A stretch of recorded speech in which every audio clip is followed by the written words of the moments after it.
श्रोताओं नमस्कार। क्षेत्रीय समाचार एकांश के इस विशेष कार्यक्रम में मैं नीता कांडपाल आपका हार्दिक अभिनंदन करती हूँ। श्रोताओं, आजादी का अमृत महोत्सव पर प्रस्तुत है विशेष कार्यक्रम, लेकिन पहले ये संदेश। 18 वर्ष से अधिक आयु वर्ग के लिए सरकारी केंद्रों पर निःशुल्क राष्ट्रव्यापी कोविड टीकाकरण अभियान जारी है। युवा श्रोताओं से हमारा आग्रह है कि स्वयं कोविड रोधी टीका लगवाएं और अन्य लोगों को भी इसके लिए प्रोत्साहित करें। कोविड स्वास्थ्य के लिए खतरा बना हुआ है, ऐसे में एहतियाती उपायों के पालन में कोताही न बरतें। जब तक आवश्यक न हो घर से बाहर न निकलें और 3 सरल उपायों का पालन करें। मास्क लगाएं, 2 गज की सुरक्षित दूरी बनाए रखें, हाथ और मुंह साफ रखें। कोविड संबंधी जानकारी और मार्गदर्शन के लिए राष्ट्रीय हेल्पलाइन नंबर 011-2397-8046 और 1075 पर संपर्क करें। इसके अलावा प्रदेश हेल्पलाइन नंबर है 104 और 0135 2722 100 और 2724506। श्रोताओं, भारत में कोविड टीकाकरण के तहत 93 करोड़ 93 लाख से अधिक टीके लगाए जा चुके हैं।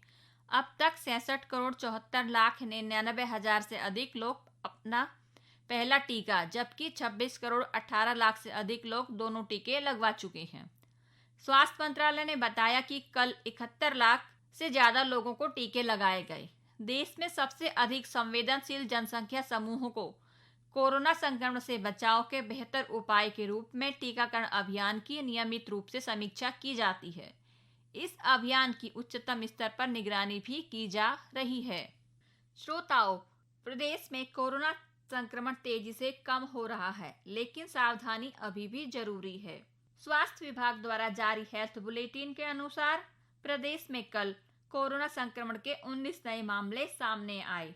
इसी के साथ प्रदेश में कोरोना का आंकड़ा 3,43,645 पहुंच गया, जबकि प्रदेश में कल 9 मरीज स्वस्थ होकर डिस्चार्ज भी हुए और अब तक 3,29,976 मरीज स्वस्थ होकर डिस्चार्ज हो चुके हैं। श्रोताओं, कल प्रदेश में 19 नए लोगों में कोरोना संक्रमण की पुष्टि हुई, जिनमें से देहरादून जिले में 5 मरीज, हरिद्वार जिले में 1 मरीज, नैनीताल जिले में 5 मरीज, पिथौरागढ़ जिले में 8 मरीज सामने आए और ऊधम सिंह नगर जिला, पौड़ी जिला, टिहरी जिला, चंपावत जिला, बागेश्वर जिला, चमोली जिला, रुद्रप्रयाग जिला और उत्तरकाशी जिला कोरोना संक्रमण से मुक्त रहे। स्वास्थ्य बुलेटिन के अनुसार अब तक 6,107 संक्रमित राज्य से बाहर जा चुके, जबकि 7,396 संक्रमितों की मौत हो चुकी है। प्रदेश में वर्तमान में कोविड-19 के 166 एक्टिव केस हैं और रिकवरी रेट 96.02% पहुंच गया है। आजादी का अमृत महोत्सव।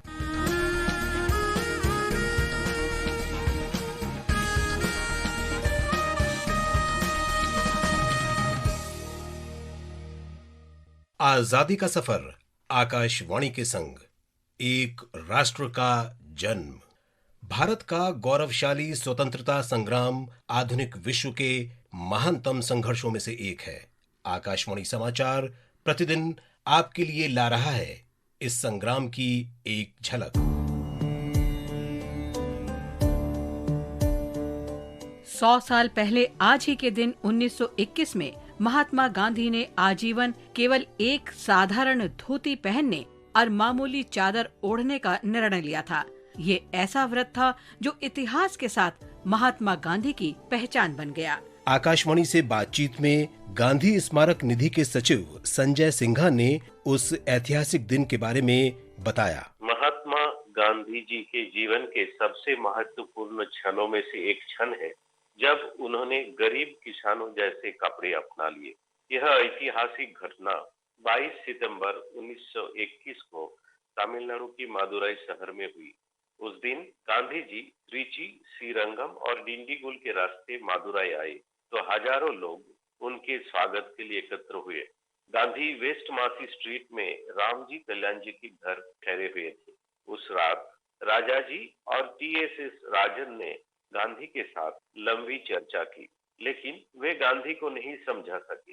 गांधी ने साधारण पोशाक अपनाने की घोषणा कर दी। नाई को बुलाया गया और उसने गांधी जी के सिर के सारे बाल काट दिए। अगले दिन सुबह उन्होंने स्नान किया और शरीर के मध्य भाग में कपड़ा लपेटा और एक कपड़े से शरीर का ऊपरी हिस्सा ढक लिया और उन्हीं कपड़ों में जनसभा को संबोधित किया। कामराज रोड पर उस सभा स्थल को आज गांधी पोटल के नाम से जाना जाता है। इस तरह गांधी जी अपनी पोशाक के माध्यम से गरीबों के साथ एक हो गए। साम्राज्यवादी ब्रिटिश प्रधानमंत्री विंस्टन चर्चिल ने उन्हें अर्धनग्न फकीर कहा और इसी फकीर ने ब्रिटिश साम्राज्य को नाको चने चबवा दिए।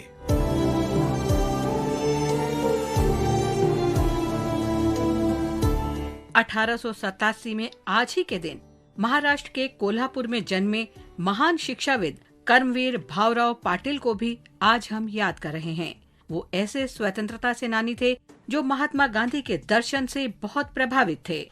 उन्होंने स्वतंत्रता आंदोलन में आत्मनिर्भर लोक शिक्षा के महत्व को समझा। भाऊराव पाटिल ने रैयत एजुकेशन सोसाइटी की स्थापना की और तथाकथित पिछड़ी जातियों और निम्न आय वाले लोगों को शिक्षित करने में महत्वपूर्ण भूमिका निभाई। वो महात्मा ज्योतिराव फुले द्वारा स्थापित सत्य शोधक समाज के भी प्रमुख सदस्य थे और महाराष्ट्र के गांवों में सत्य शोधक जलसे कर लोगों को उस समय के सामाजिक बुराइयों और गंभीर परिणामों के प्रति जागरूक करते थे। उन्होंने अपने जीवन काल के दौरान 108 माध्यमिक विद्यालय, 578 स्वैच्छिक विद्यालय, 6 प्रशिक्षण महाविद्यालय, 3 कॉलेज और 38 बोर्डिंग स्कूल स्थापित किए, जिनमें से कई लड़कियों की शिक्षा के लिए समर्पित थे। मुंबई में 1921 में एक जनसभा के दौरान भाऊराव गांधी जी से मिले तो उन्हें लंगोटी में देखकर और खादी के बारे में उनके दर्शन से बहुत प्रभावित हुए।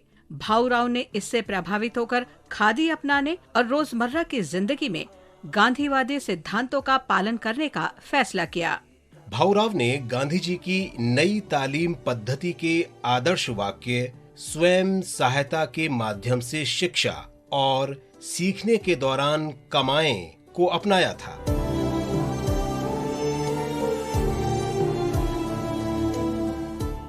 भाऊराव की प्रमुख उपलब्धि ये है कि उन्होंने 2 महात्माओं गांधी और फुले से प्रेरणा ली और इनके सामाजिक सुधार के सिद्धांतों को आगे बढ़ाया। हमें जन शिक्षा के लिए भाऊराव के जुनून से प्रेरणा लेकर और सभी भारतीयों के लिए शिक्षा सुनिश्चित करने की दिशा में काम करने के लिए आगे बढ़ना चाहिए।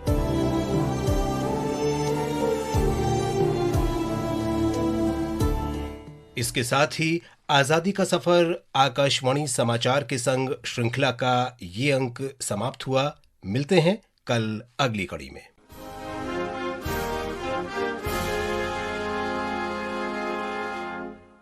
श्रोताओं, आप सुन रहे थे आजादी का अमृत महोत्सव पर प्रस्तुत विशेष कार्यक्रम। एक बार फिर कोरोना पर ये संदेश। 18 वर्ष से अधिक आयु वर्ग के लिए सरकारी केंद्रों पर निःशुल्क राष्ट्रव्यापी कोविड टीकाकरण अभियान जारी है। युवा श्रोताओं से हमारा आग्रह है कि स्वयं कोविड रोधी टीका लगवाएं और अन्य लोगों को भी इसके लिए प्रोत्साहित करें। कोविड स्वास्थ्य के लिए खतरा बना हुआ है, ऐसे में एहतियाती उपायों के पालन में कोताही न बरतें। जब तक आवश्यक न हो घर से बाहर न निकलें और 3 सरल उपायों का पालन करें। मास्क लगाएं, 2 गज की सुरक्षित दूरी बनाए रखें, हाथ और मुंह साफ रखें। कोविड संबंधी जानकारी और मार्गदर्शन के लिए राष्ट्रीय हेल्पलाइन नंबर 011-2397-8046 और 1075 पर संपर्क करें। इसके अलावा प्रदेश हेल्पलाइन नंबर है 104 और 0135 2722-100 और 2724-506। श्रोताओं, ये कार्यक्रम अब यहीं समाप्त हुआ। आप स्वस्थ रहें, सुरक्षित रहें। मुझे दीजिए इजाजत। नमस्कार।